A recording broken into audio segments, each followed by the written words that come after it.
So let's talk about this. Does the Francisco Lindor mega contract guarantee that all the other free agent shortstops next year are going to get paid? Paid. Like, Francisco Lindor was paid. And again, he's young. He's 27.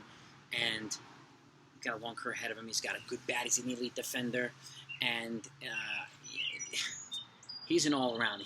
I think he was the best shortstop of all of them.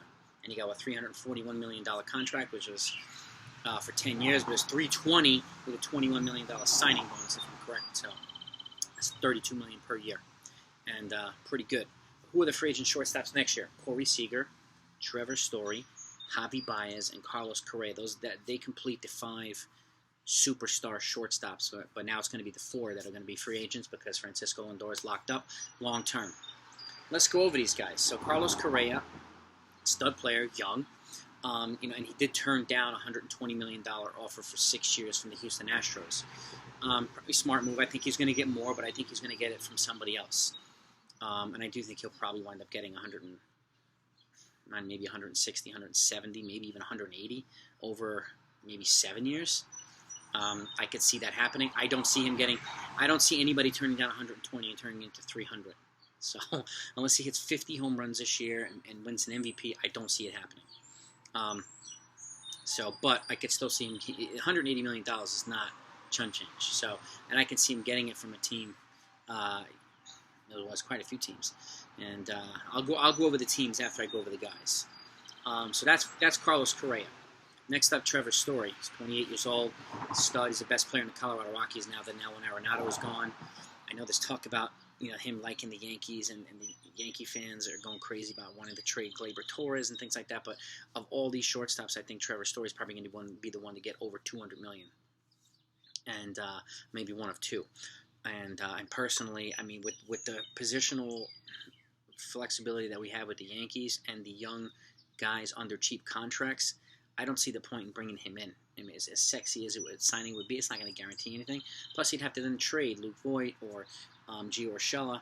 And so with the exception of DJ LeMahieu, all 3 of those guys, Gio, Gleyber Torres, and Luke Voit, are all under contract on pretty much the minimum or on the cheap for the next 4 to 5 years.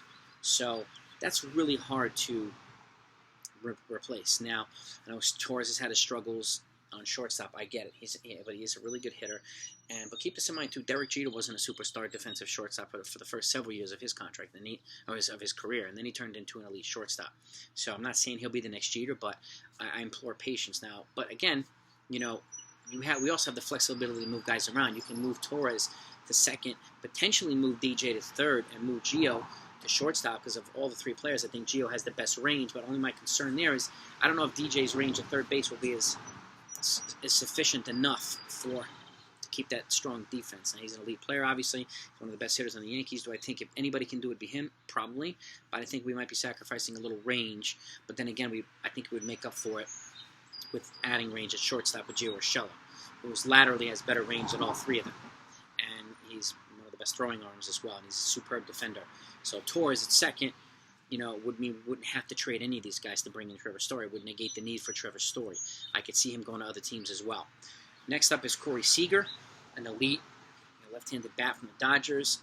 He's been around for a while, too. He's an absolute superstar. I think he could be the other guy to get $200 million. Could be. That still remains to be seen. With these ridiculous contracts, I wouldn't be surprised if 2 of them made over $200 next year. Maybe even 3, but I think probably 2 of the 4. An elite hitter, an elite defender, and he has room.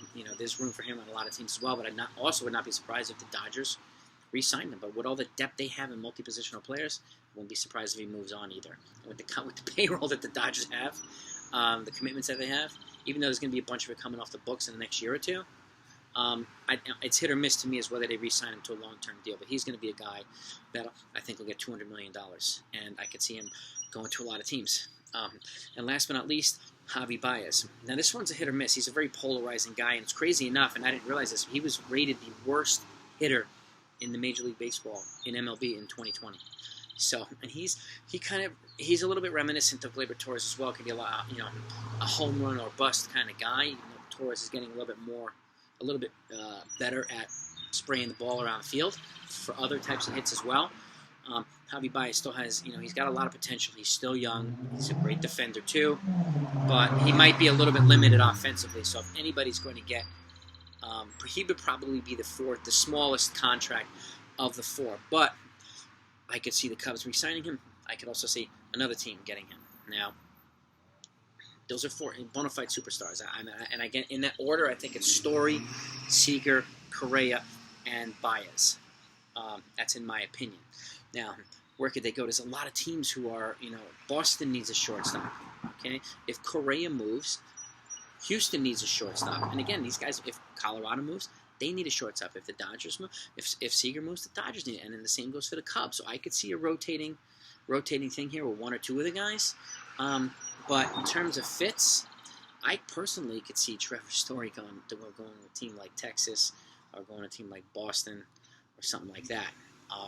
Seeger, I could see, he would be nice on the Yankees, but he would also be a nice fit for a bunch of other teams. And, Diamondbacks, staying on the West Coast. Kansas City. It could be a good logical fit for some of these guys. And then they have a young shortstop, but bringing in a bona fide superstar and Dayton Moore's willingness to spend, I could see that happen. It's going to be really interesting. And even Correa, I could see him as a fit in Kansas City, as a fit in Atlanta. I could see Trevor Story as a fit in Atlanta. And I would not be surprised. Dansby Swanson is there, but he's not at these guys' levels. And I think Swanson could move to second base to make room for these guys. So I think that could happen too. And last but not least, Javi Baez. I think he's another fit potentially in Boston. I could see him going to Houston to replace Correa. I could also see him coming to the Mets to play second base. And surprisingly enough, I could see that happening too. So there's a lot of options for these guys, but those to me are the best fits.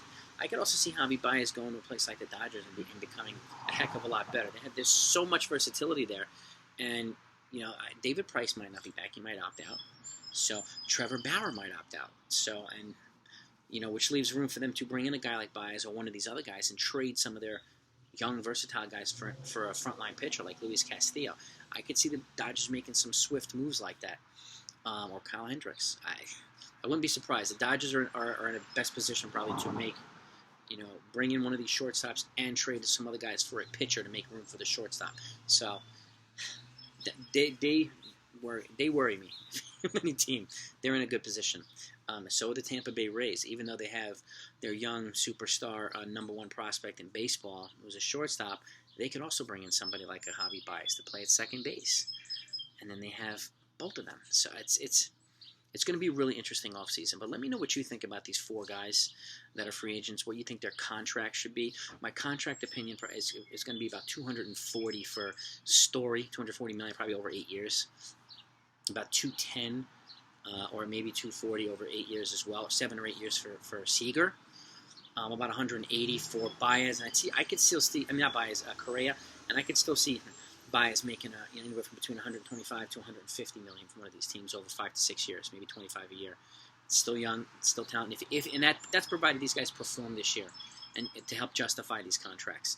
But let me know what you think about these four guys. Let me know if you think, where you think they should go, what you think their contract should be. Put your feedback in the comments down below. I want to know what you think, and about my predictions, whether they're off or if there's other teams that you think might be a good fit.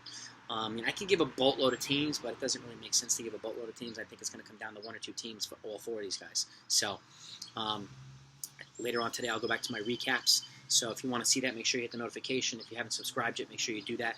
And that way you're notified anytime I put out a new video. And I'm going to keep putting out videos like this as well. So I'll be going over free agent stuff. I'll be going over trade deadline predictions and things like that. Moves that teams need to make. Blockbuster trades that need to happen. All different types of stuff. So if you enjoy that stuff, this channel's for you. So hit that subscribe button. Thanks for watching, and I'll talk to you next time.